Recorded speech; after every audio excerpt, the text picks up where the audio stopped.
welcome to a very special series of Wide Angle, which is going to be looking at issues in the run-up to the US election. It's a highly talked about election, a highly polarized political landscape. We might be used to some of that polarization in our political language and political space here in India, but to see it playing out in the United States as it has raised some worrying concerns about different kinds of election issues and security issues that have come up in the course of this debate. It's not just COVID, it's not just trade and China, it's also a deepening identity-based polarization that's led to security concerns as well, and the growth of the extreme right wing in the United States. To talk to us about some of that, we have with us research scholar Colin Clarke, who's a senior research fellow at the Soufan Centre in New York and a professor at Carnegie Mellon University, who has also worked extensively on the terrorist threat to the United States. Up until a couple of years ago, a lot of Colin's research focused on the jihadi threat, on transnational jihadist terror groups, but some of that landscape has changed in the last couple of years, hasn't it, Colin? It has indeed. Thanks so much for having me. It's a pleasure to be with you, even if the subject matter we'll be discussing today is quite dire and a bit ominous. You're absolutely right. The landscape has changed. For the better part of the last 2 decades, the so-called global war on terrorism has led the United States to focus on organizations and groups overseas, transnational terrorist networks like Al-Qaeda, like the Islamic State and their respective affiliates operating from North Africa to Southeast Asia.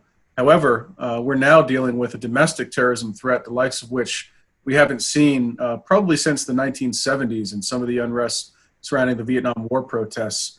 And that threat mostly emanates from the far right, and it's a landscape of movements and networks, so-called Boogaloo Boys, anti-government militias, anti-law enforcement, terrorist cells. But there's also a lot of unrest on the left, and we've seen, I think, reciprocal radicalization, where you have elements of the far left and the far right kind of coming together and clashing in the streets in cities like Portland, Seattle, and elsewhere. Right. So, I mean, we're watching a lot of what's playing out on, on the ground, really, with a great deal of interest here in India. And I'm sure many countries across the world are actually watching, because the stakes globally are high in terms of what will happen, what the outcome of this election will be. You're talking about sort of these other groups or individuals and a kind of radicalization and counter-radicalization taking place on the right and the left. Can you define for Indian viewers what the extreme right-wing threat in America really is?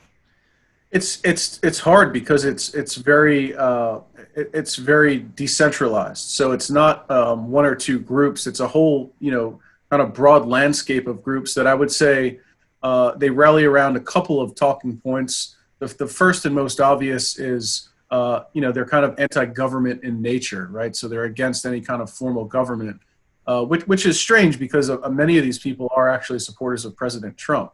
So there's a bit of a tension there, to me at least, of saying, if you're so anti-government, how do you support, a specific political party?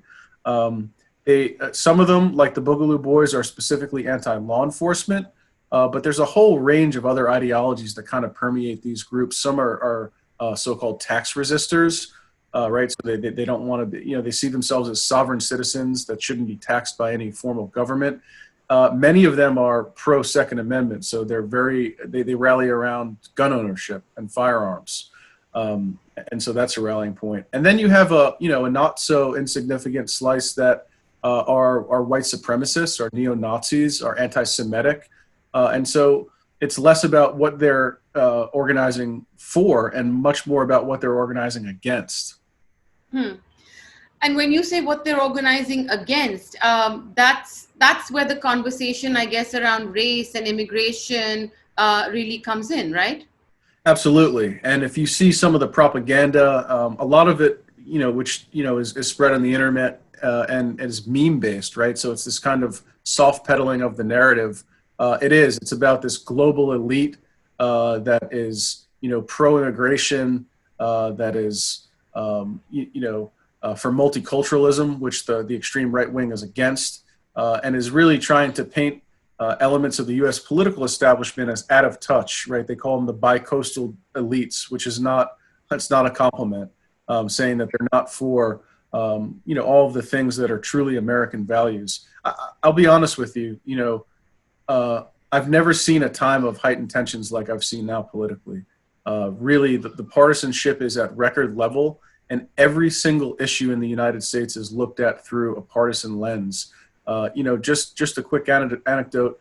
There was a well-known brewery, a place that makes beer, that put out a sign in favor of Black Lives Matter. And the next day there was a Facebook group that sprang up saying we should boycott this brewery, right? Because they hate police. Just because they support Black people, they apparently hate police. So even our beer is politicized now. It's permeated sports, culture, Hollywood. Nothing has been untouched by the partisanship and the extreme hatred and vitriol that we've seen characterizing, really the last few years. But that tension has built significantly in the lead up to the November election. So, Colin, your point is well taken about how, it's permeating in all different spheres, not just the national security conversation and things like that. In many ways, what we see play out in the United States is kind of mirrored in India. We've talked about the rise of the Hindu right wing. We've talked about, targeted violence against religious minorities in India. So you are seeing these kinds of mirror issues. However, I think the fact that in the United States you have, the one distinction would be that there are elements within law enforcement, I assume, that are recognizing these new threats as serious it's been a bit of a struggle to raise this issue and to get elements of law enforcement and the government to take it seriously. But now it's impossible to deny. You turn on the news any night and you see it taking place in the streets. I think as researchers, we pushed for a long time, my colleagues at the Soufan Center, for elements of the U.S. government to recognize the threat domestically. And it's not just domestic. There are individuals in the United States that are white supremacists that have links to groups overseas.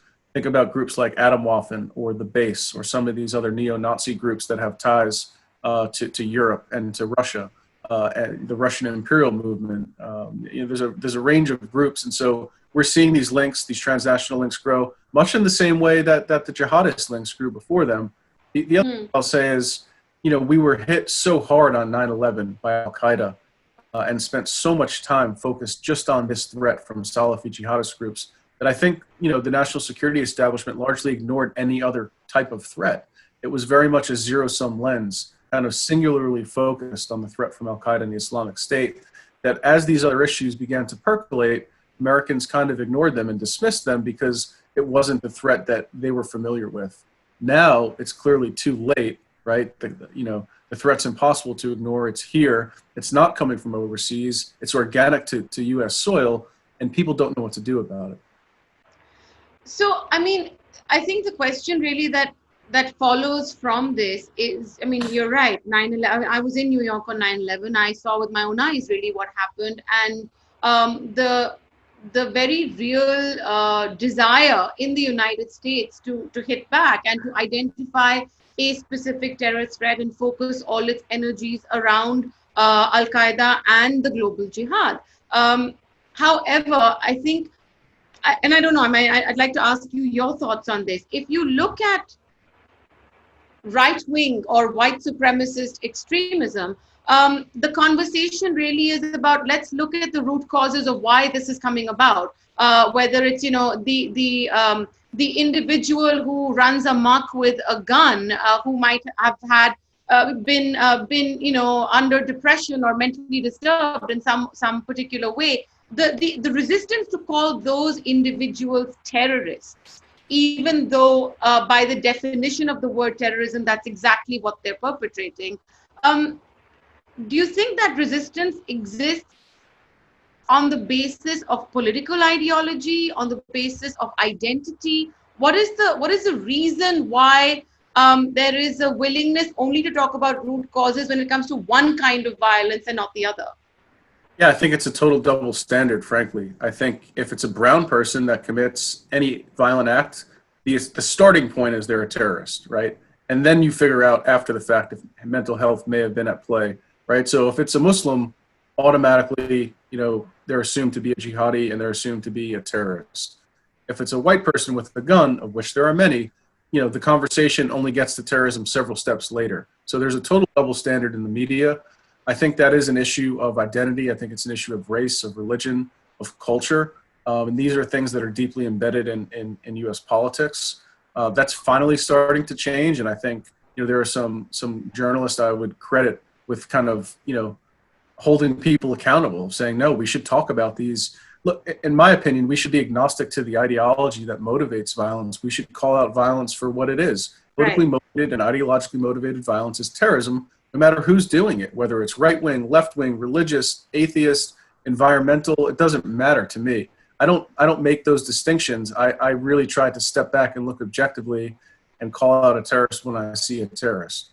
And I mean, to that end, there has been talk in the United States as well, and I believe it didn't go very far down the road that people wanted it to, was to declare groups like Antifa terrorists as well, when it was basically fundamentally an anti-fascist movement. But I think the point you made right in the beginning is a valid one, that you're seeing this kind of action, reaction, and cycle of it, between different ideologies or different political leanings when it comes to violence. And it's becoming hard to kind of say which came first, the chicken or the egg. And yet it is difficult. Absolutely. No, I think we've seen that. And, the President Trump has politicized terrorism. In late May, early June, he said he was going to designate Antifa as a terrorist organization. Right. As you know, in the United States, we don't have a domestic terrorism designation. That's something that a lot of lawmakers and policymakers are pushing to change. But if we're going to start designating terrorist groups domestically, I would give the president a list of groups that would come far above Antifa, which is, first of all, not a group, it's a movement. I had a piece in Slate on this with my colleague Jason Sakis, while we talked about why the president can't designate Antifa.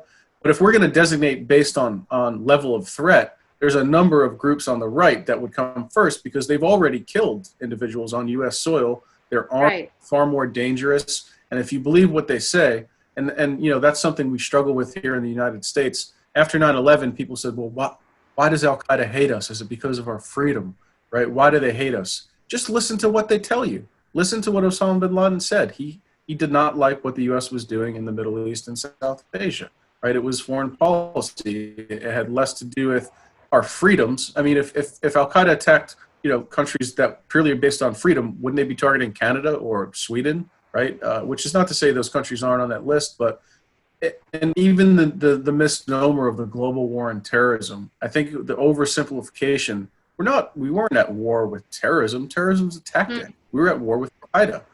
And when you say something like the war on terrorism, it's counterproductive because when are we going to defeat terrorism, right?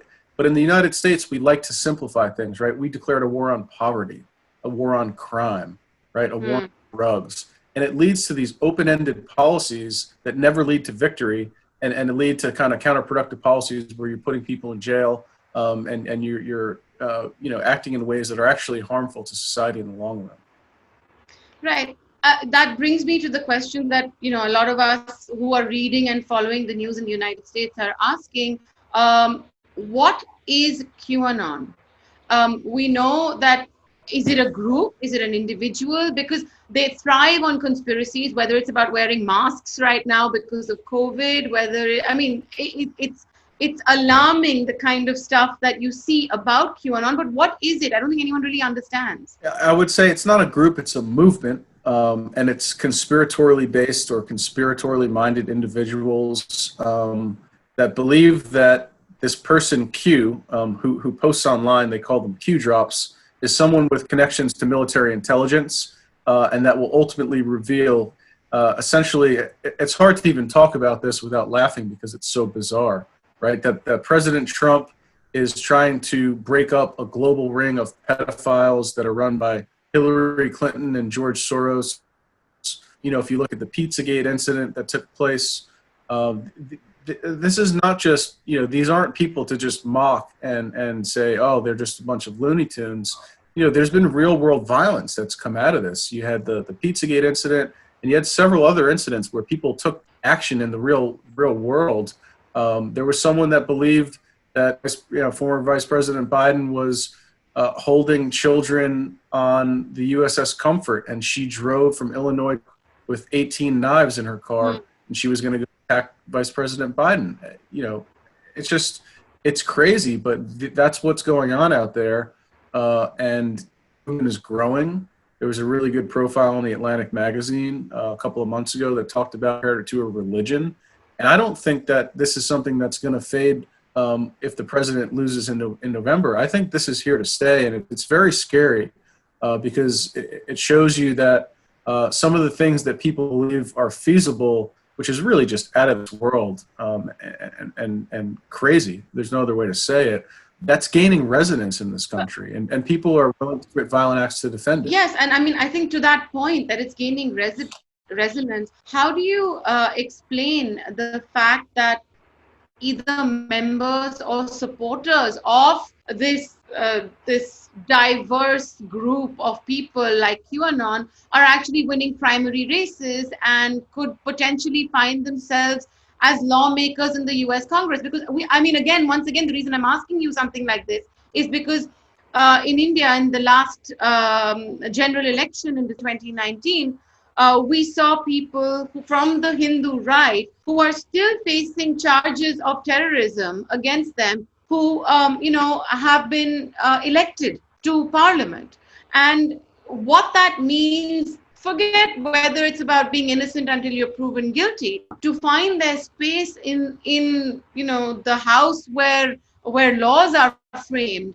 I think that's the question that most of us ask ourselves about how we get here.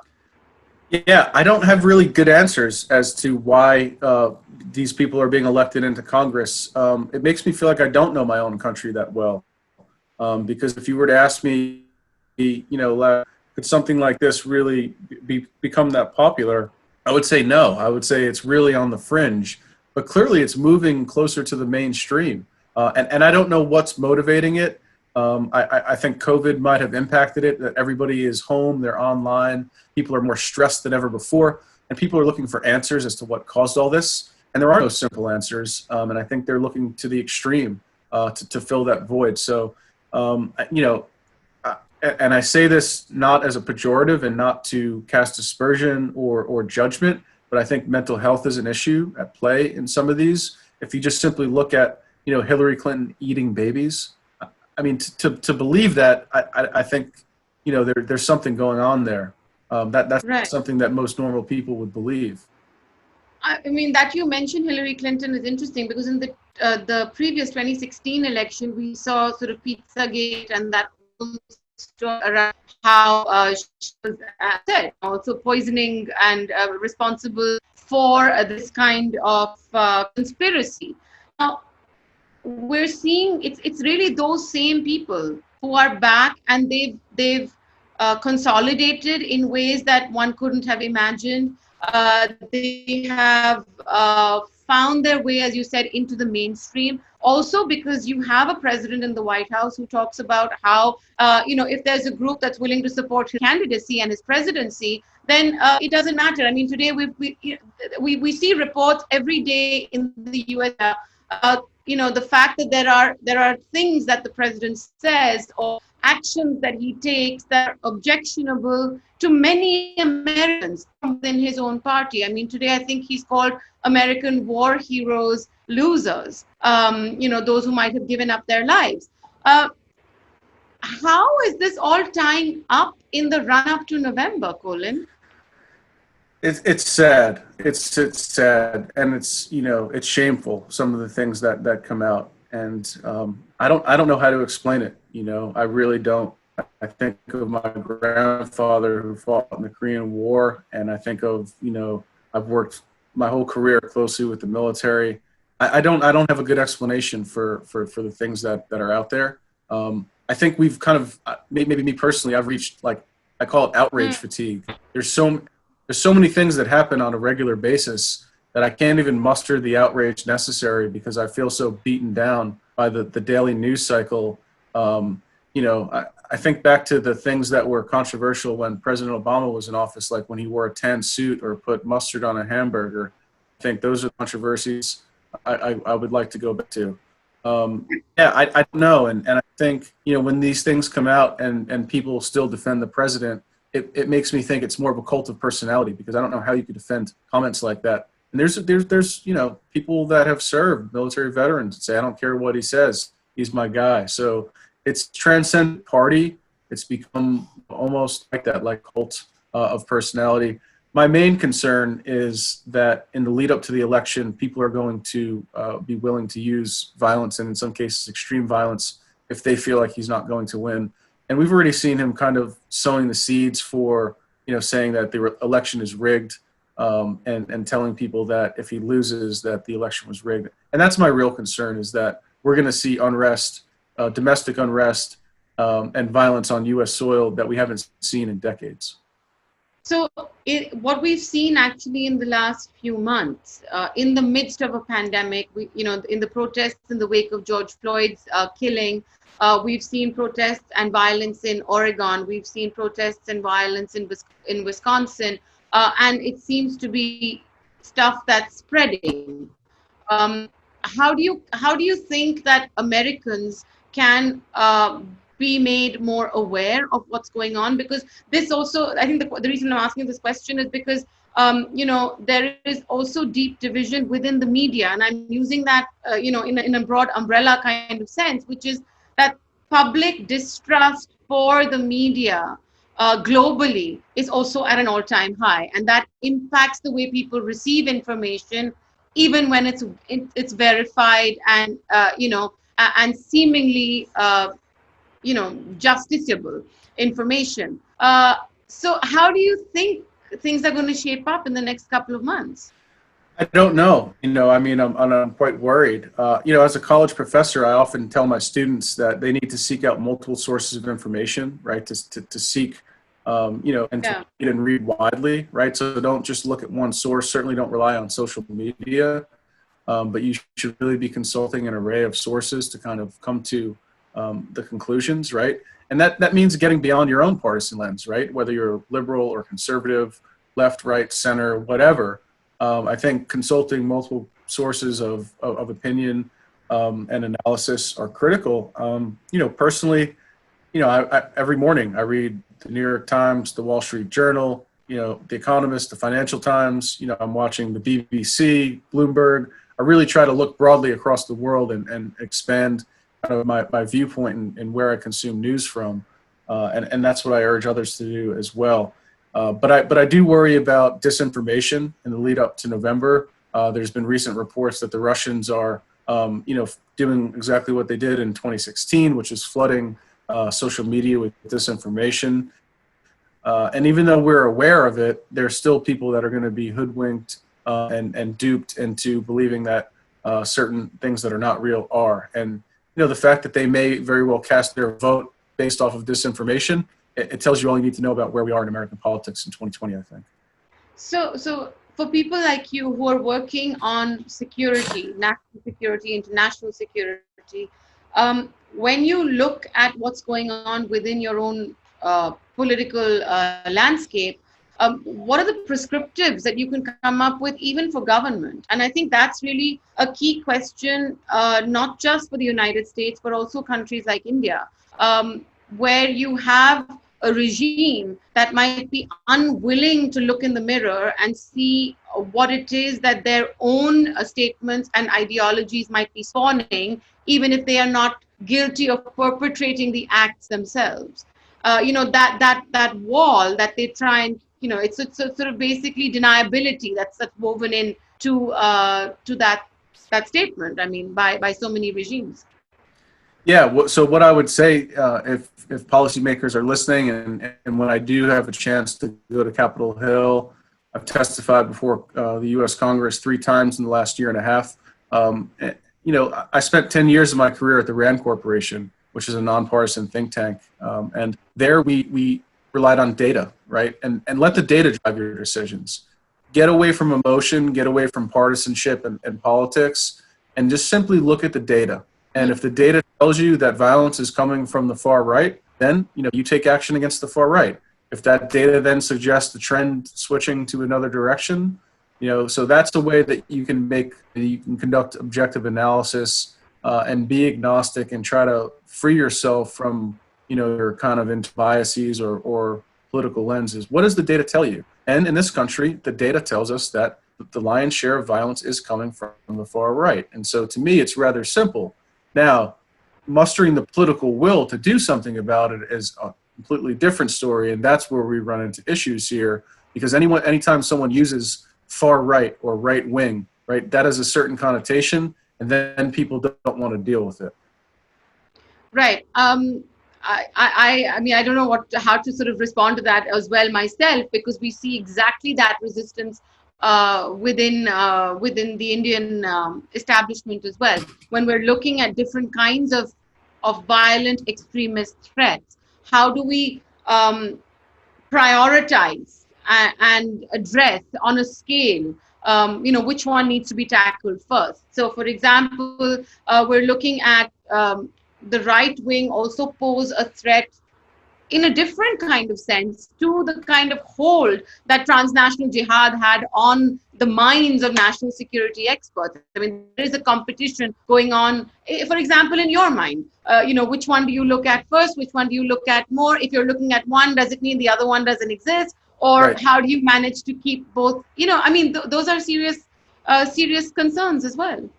So I think, there's an expression, I don't know if you have this in India, but we have it in the United States, is, we can walk and chew gum at the same time. It shouldn't Right. be one or the other, right? It shouldn't be this binary issue that if you're fighting Al-Qaeda, you can't fight white supremacists. Or if you're looking at international terrorist groups, you neglect domestic terrorist groups. Look, we've fought world wars and won, right? So why, we've gone to the moon. We've done all these things. We've made amazing advances in medicine and technology. If we wanted to deal with this threat, we could. It's mustering the political will. To me, that's what's missing. Now, in a post-COVID environment, I think there is going to be the issue of resources, right? So we're going to have fewer resources to deal with the threat. We're also in a transition now in the U.S. defense establishment where we're transitioning away from the global war on terrorism and counterterrorism to what we call here GPC, or great power competition, right? So all the conversations that we were having about Al-Qaeda 10 years ago, now we're talking about China, Russia, North Korea, Iran, those growing threats. In some ways, that's good because we're talking a lot more about allies, and allies like India, like Japan, like Australia, like South Korea, and how to contain the growing threat or the perceived threat from Chinese military modernization and what's been termed wolf warrior diplomacy, a more aggressive take by China. However, to me, I think we can still do both. I think that means that we have to neglect, the growth of the Islamic State in the Sahel or Abu Sayyaf group in the Philippines. We've got the bandwidth. We've been doing counterterrorism, and we've been doing it quite well for decades. So it's really just about kind of refining and maybe reallocating resources, but it doesn't mean kind of trading one for the other. In fact, not only can we do both, we have to do both. Do you have the political will to do both? I think that's the question. Do you think there'll be an answer to that in November? Are you concerned? Yeah, I'm concerned. I'm very concerned. And that's not a partisan comment. I think, if Joe Biden wins, there's a lot of work to do. And I'd start on day one with repairing some of the alliances that we've damaged over the last, 3.5, 4 years, reaching out to, allies like Germany and South Korea and kind of repairing some of the damage that's been done. Reinvigorating NATO and other longstanding alliances that have served us well through the Cold War and well into the aftermath. In the United States, it's clear to me we know who the adversaries are, but that view is not always shared at some of the upper echelons. And what are your concerns if President Trump wins again? Well, I think frankly, the president's been soft on Vladimir Putin and Russia. I think there's no question about that in my mind, and so. The issue of why is something totally different. I don't know why, and I'm concerned that will continue, and I'm concerned that the division that we see he's not a uniter. He looks to divide.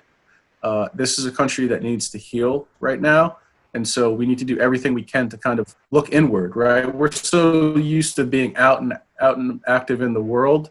that, we need to do a little soul searching with what's wrong with, our own kind of internal housekeeping and work on those issues. We have clear issues of race, of identity, and that's, impossible to ignore. So I think it's time for, dealing with some of these issues internally before we can then, go out and be the country that I think we can be and should be in, being a leading voice in the world for democracy, freedom, and human rights.